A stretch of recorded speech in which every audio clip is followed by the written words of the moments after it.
Bismillahirrahmanirrahim. Assalamualaikum warahmatullahi wabarakatuh. Semoga kita semua senantiasa dalam keadaan sehat, tidak kurang suatu apapun di tengah situasi pandemi yang belum ada tren penurunan ini ya, semakin meningkat.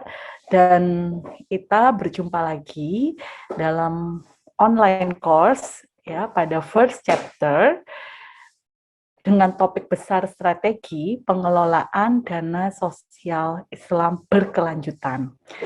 Oleh karena itu, pada tatap muka pertama atau pada first chapter kali ini atau pada topik pertama, tentu kita harus mengetahui terlebih dahulu konsep dana sosial Islam atau Islamic Social Fund.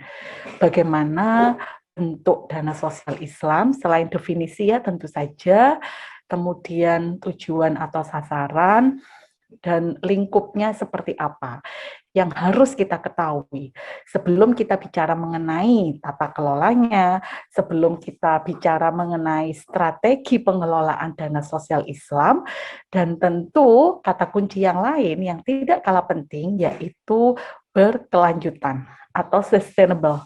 Karena saat ini seluruhnya fokus pada main isu atau isu utamanya adalah Sustainable Development Goals atau tujuan pembangunan berkelanjutan. Sehingga apapun topiknya, paling tidak kita harus bisa memberikan insight lebih komprehensif terkait dengan item keberlanjutan tersebut. Oke, kita langsung saja pada topik di pertemuan pertama atau topik pertama ini, yaitu dana sosial Islam. Tadi yang sudah saya singgung ya, konsep dana sosial Islam itu sendiri yang seperti apa. Oke. Tentu kita berangkat dari definisi ya, dari makna. Islamic Social Fund atau dana sosial Islam itu apa sih? Kalau kita lihat kata-kata dana, itu kan berarti sebuah bentuk donasi yang disalurkan. Ya, kalau kita bicara lebih teoritis lagi, jadi dana sosial Islam itu adalah instrumen ekonomi Islam ya tentunya, atau lebih khusus lagi instrumen distribusi kekayaan di dalam Islamic Economic System atau sistem ekonomi Islam. Ya, jadi ini di awal kita bicara posisi dana sosial Islam itu sendiri. Karena dalam sistem ekonomi Islam itu diatur bagaimana seharusnya distribusi kekayaan dalam suatu negara. Nah, salah satu instrumennya di dalam pengaturan atau dalam mengatur distribusi kekayaan tersebut, maka tentunya kita menggunakan instrumen dana sosial Islam. Nah, bentuknya bagaimana? Ya, sebagaimana kita ketahui, zakat, infak, sedekah, wakaf, itu semua adalah bentuk dana sosial Islam. Namun, dengan satu syarat bahwa pengelolaannya harus sesuai dengan prinsip-prinsip syariah atau prinsip-prinsip Islam. Ya, kata sedekah ini kan sangat general ya. Ketika dikelola secara syariah atau sesuai dengan prinsip Islam, maka itu terkategori di dalam dana sosial Islam. Nah, itu kan bentuk produk-produknya ya, zakat, infak, sedekah, dan wakaf. Tapi kalau kita melihat dari sisi asetnya, itu bisa dihimpun dalam bentuk apa? Nah, bisa dalam bentuk uang, bisa dalam bentuk non-uang atau barang. Yang tentu disalurkan untuk sasarannya aktivitas-aktivitas sosial ya yang dirancang, yang dikelola atau dilaksanakan oleh lembaga filantropi Islam. Ya, semoga ini bisa memberikan gambaran dulu ya di awal. Jadi sederhana banget ya, sederhana saja bahwa dana sosial Islam itu adalah salah satu bentuk donasi, baik dalam bentuk uang atau barang, yang nanti disalurkan untuk kegiatan atau aktivitas sosial yang dirancang oleh lembaga filantropi Islam, dan tentu pengelolaannya harus sesuai dengan prinsip Islam. Nah, kurang lebihnya seperti itu. Bagaimana sih Apa sih gitu ya? Apa sih dana sosial Islam itu sendiri? Nah, ini kalau kita mengacu pada salah satu referensi menurut Islamic Social Finance Report. Nah, ISFR ini referensi yang sering digunakan, ya kita lihat referensi terbaru 2020, keuangan atau dana sosial Islam bisa diidentifikasi pada 3 kategori utama. Jadi sebenarnya kalau tadi saya jelaskan itu kan lebih generalnya, tapi kalau lebih spesifiknya bisa instrumen tradisional Islam, terus kalau misalnya kita mengenal qard dan kafalah, itu berarti bentuk donasi sosial Islam yang dikelola oleh yayasan yang berbasis kerjasama. Kemudian kalau yang lain kita mengenal keuangan mikro Islam atau keuangan mikro syariah. Nah itu bentuk yang lebih modern lagi gitu ya, di mana dana sosial Islam itu juga dikelola oleh beberapa lembaga layanan keuangan Islam. Ya, baik saudara, dari situ sebenarnya sudah harus bisa kita pahami bagaimana secara umum konsep dana sosial Islam. Jadi kalau kita lihat yang lebih spesifik, ya ada dalam bentuk perspektif ibadah, kemudian muamalah. Itu kan tentu ya kita melihat ini sisi ibadah, sisi muamalah. Nah, zakat, infak, wakaf itu bisa memenuhi dua-duanya. Untuk memenuhi penunaian kita dalam konteks ibadah dan dalam konteks muamalah. Ya, tidak hanya mencakup komponen ibadah, tetapi juga komponen sosial dan ekonomi. Oke, sekarang kalau kita lihat pada pendekatan yang lain, ya selain bahwa itu bentuk ibadah, kemudian muamalah, maka kita lihat dari sosial Islam ada yang bentuknya mandatori atau obligatori, ya dalam hukum Islam mandatori atau obligatori, yaitu zakat. Kemudian yang bersifat voluntary itu adalah non zakat, jadi infak, sedekah, dan wakaf. Baik, kemudian kita satu persatu kita tengok ya, zakat itu apa? Itu penting juga ya kita preview bagaimana zakat sebagai bagian dari dana sosial Islam. Oke, zakat secara bahasa berarti tumbuh, berkembang, dan berkah. Oke, zakat berarti derma yang telah ditentukan jenisnya, jumlah waktu, suatu harta yang wajib diserahkan, dan pendaya gunaannya pun ditentukan pula. Pembagiannya udah jelas ya, insya Allah sudah paham semua, zakat fitrah, dan kemudian zakat mal. Tapi kalau boleh saya simpulkan, sebenarnya adalah zakat adalah harta yang wajib dikeluarkan sesuai dengan syarat-syarat yang telah ditentukan.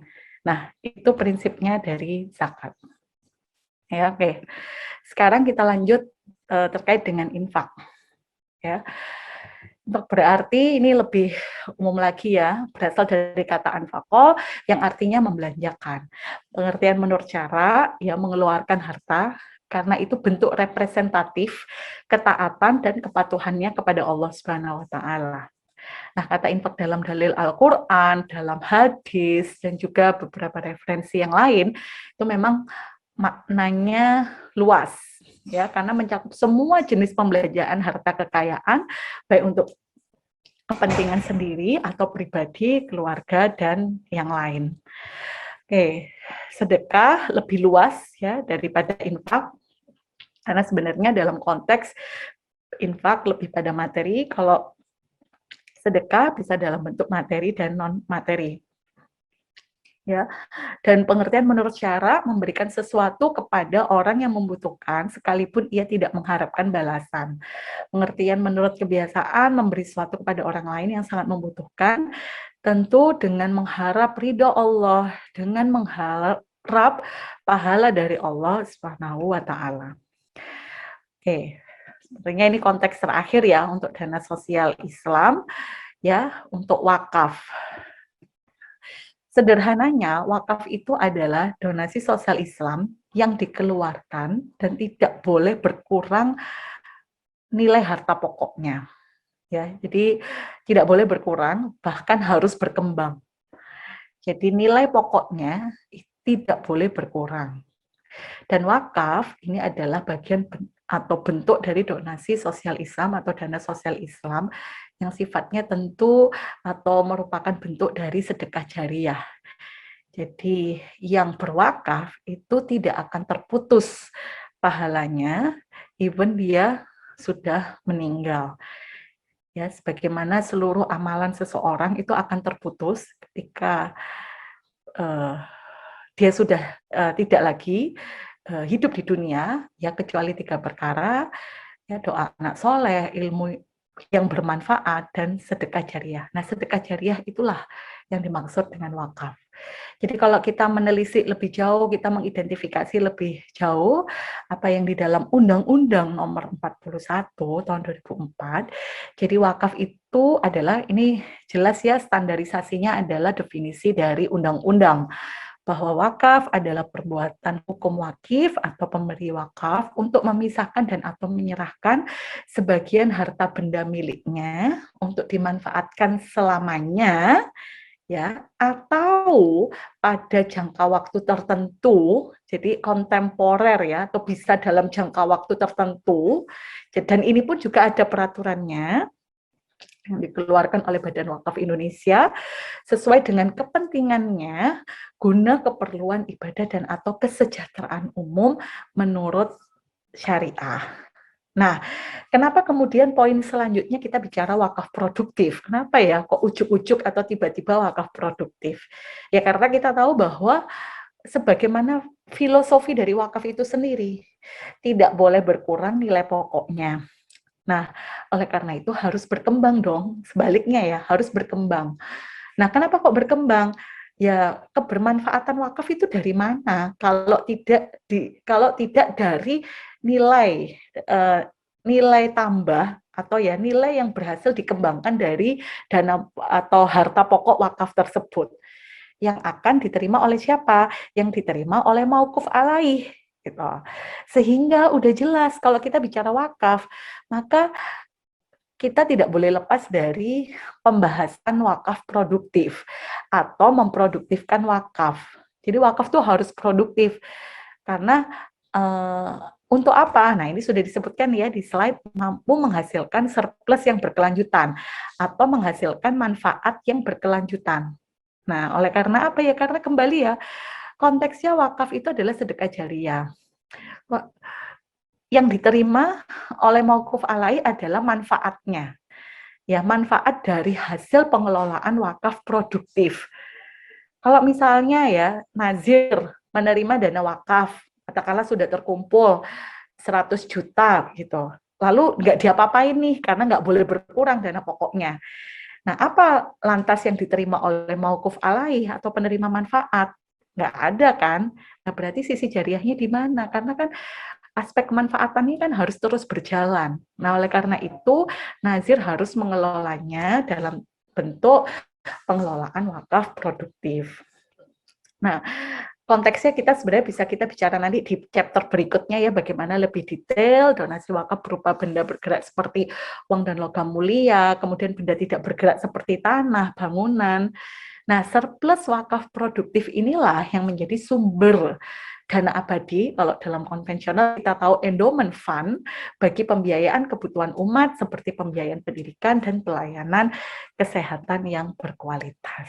Nah, itu saja saya kira beberapa hal yang mendasar terkait dengan dana sosial Islam sebagai topik pembuka dari keseluruhan materi, yaitu strategi pengelolaan dana sosial Islam berkelanjutan. Oleh karena itu, kita pahami dulu, kita kuasai dulu konsep dana sosial Islam.